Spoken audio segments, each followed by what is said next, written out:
ഞാൻ എടുത്തു.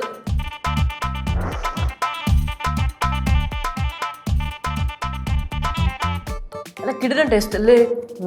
കൊള്ളാം. മാധവേട്ടന്റെ കടയിലെ മസാല ദോശ അല്ലെങ്കിൽ സൂപ്പറാണ്.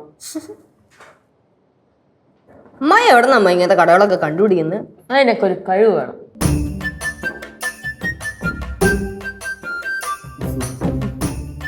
രണ്ടാളും കൂടെ മസാല ദോശ കഴിക്കുക. എനിക്ക് വേണ്ട, കഴിച്ചോ. ലച്ചൂസേ, ലച്ചൂസ് പറഞ്ഞ സാധനം പൂവൻ പഴം ഞാൻ ഒപ്പിച്ച് 1 കിലോ ഉണ്ട് കേട്ടാ, മൊത്തം കഴിക്കണം. ഇതെവിടെ മേടിച്ച്? എന്റെ അമ്മായി ഒന്നും പറയണ്ട. ഈ പൂവമ്പഴം ഉണ്ടല്ലോ, ഈ അടുത്തുള്ള കടകളിലൊന്നും ഉണ്ടായിരുന്നില്ല. പിന്നെ ഞാൻ ഫോർട്ട് കൊച്ചി വരെ പോയിട്ടാണ് ലച്ചൂസിനുള്ള പൂവമ്പഴം സെറ്റ് ചെയ്തത്. ഫോട്ടോ വെച്ച് പോവാൻ പഴം അല്ലേ? ആ, ഫോർട്ട് കൊച്ചി പൂവമ്പഴാണെന്ന് അറിയത്തില്ല, പൂവമ്പഴം. ലച്ചൂസിന് ഇത് ഓക്കെ ആയിരിക്കും, കഴിക്കും. ഞാനൊരു കാര്യം പറയട്ടെ. അന്നേരം എനിക്ക് പൂവമ്പഴം കഴിക്കാനുള്ള ആഗ്രഹമൊക്കെ ഉണ്ടായിരുന്നു. പക്ഷെ ഇപ്പൊ ആഗ്രഹം പോയി. അതെന്താ പെട്ടെന്ന് ആഗ്രഹം മാറിയേ? അത് ആ സമയത്തെ ഞാനിങ്ങനെ റീല് തോണ്ടിക്കൊണ്ടിരുന്നപ്പോഴത്തേക്ക് ഒരു ചേച്ചി നല്ല മുരിഞ്ഞ മസാല ദോശ കഴിക്കുന്നതാണ്.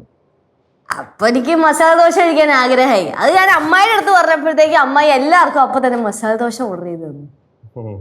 ആണല്ലേ, ലച്ചൂസിന്റെ കൊച്ചു കൊച്ചു ആഗ്രഹങ്ങള്. കഴിക്കേ. ഇത് ഞാൻ പിന്നെ കഴിച്ചോളാം. അല്ല, മസാല ദോശ കഴിക്കാൻ പറഞ്ഞ. അത് ഇനി എന്തെങ്കിലും ആഗ്രഹം ഉണ്ടെങ്കിൽ പറയണം കേട്ടോ, ഞാൻ എല്ലാം സാധിച്ചു തരും. പഴം ഞാനിവിടെ വെക്കുന്നുണ്ട്. ആഹാ, ഞാൻ കഴിച്ചോളാം. കഴിച്ചോണേ. എവിടെ വെച്ചോ? സിദ്ധുവിന് എന്തൊരു സ്നേഹമാണെങ്കിൽ.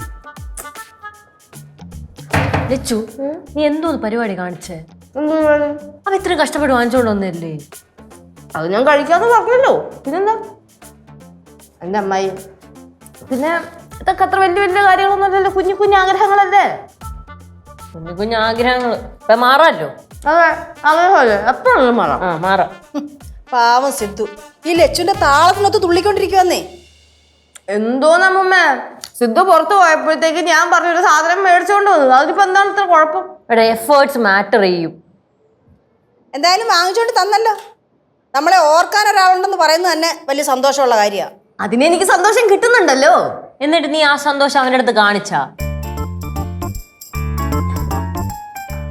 കാണിച്ചല്ലോ, ഇത്രയൊക്കെ കാണിച്ചാ പോരെ? ഇതാണ് പ്രശ്നം. ലച്ചുവേ, ഞാൻ ഒരു കാര്യം ചോദിക്കട്ടാ? ചോദിക്കേ. സിദ്ധുവിന്റെ എല്ലാ ആഗ്രഹവും സാധിച്ചു തരാറുണ്ടോ? ഉണ്ട്, കണ്ടില്ലേ ഇതേ പൂവമ്പഴം മേടിച്ചോണ്ട് വന്നേക്കുന്നത്. നീ അവന്റെ എന്തെങ്കിലും ഒരു ആഗ്രഹം സാധിച്ചു കൊടുത്തിട്ടുണ്ടോ? അങ്ങനെ ചോദിച്ചാ അവനങ്ങനെ വലിയ വലിയ ആഗ്രഹങ്ങളൊന്നും ഇല്ല. അല്ല, എന്റെ അടുത്ത് അങ്ങനത്തെ ആഗ്രഹങ്ങളൊന്നും പറഞ്ഞിട്ടുമില്ല. പറയാതെ മനസ്സിലാക്കി ചെയ്യുന്നതാണ് നമ്മുടെ കഴിവ്. എന്റെ അമ്മുമ്മയെ വാ തുറന്ന് പറഞ്ഞാലല്ലേ മനസ്സിലാവുള്ളൂ. ഇപ്പൊ ഞാൻ ഇതൊക്കെ വേണമെന്ന് അവന്റെ അടുത്ത് പറഞ്ഞത് കൊണ്ടല്ല അവന് മനസ്സിലായത്. என்ன லட்சு இது? நம்ம பிடிச்சவங்க அவங்க என்ன மனசுல நினைக்கிறாங்களோ அது அவங்க சொல்லாம கூட நம்மளுக்கு புரியணும். ആണല്ലേ? ആന്റിക്ക് എന്നെ ഭയങ്കര ഇഷ്ടമല്ലേ? ரொம்ப பிடிக்கும். ആ, എന്നാലേ ഞാൻ മനസ്സിലിപ്പോ ഒരു ആഗ്രഹം വിചാരിച്ച് ആന്റി അത് പറഞ്ഞ ഞാൻ എന്താ വിചാരിച്ചത്? ഡേ മനസ്സിലായാലും മനസ്സിലായില്ലെങ്കിലും നിനക്ക് അവന്റെ ഒരു ആഗ്രഹവും സാധിച്ചു കൊടുക്കാൻ പറ്റൂല. എന്നെ കൊണ്ട് പറ്റും. പറ്റൂല. പറ്റും പറഞ്ഞില്ലേ? പറ്റൂല ഞാൻ പറയണ. ചമ്മന്തി കണ്ണിട്ടേക്ക് ഞാൻ. പറ്റും പറ്റും പറ്റും പറഞ്ഞോണ്ടിരിക്കാൻ പറ്റും. ആ, എന്നാ പറഞ്ഞോണ്ടിരുന്നോ. കഴിക്കാനും സമ്മതിക്കൂല. പാവം ഫോട്ടോ വെച്ച് പോയി വാങ്ങിച്ചോണ്ട് പോവാൻ പഴം. അത് തന്നെ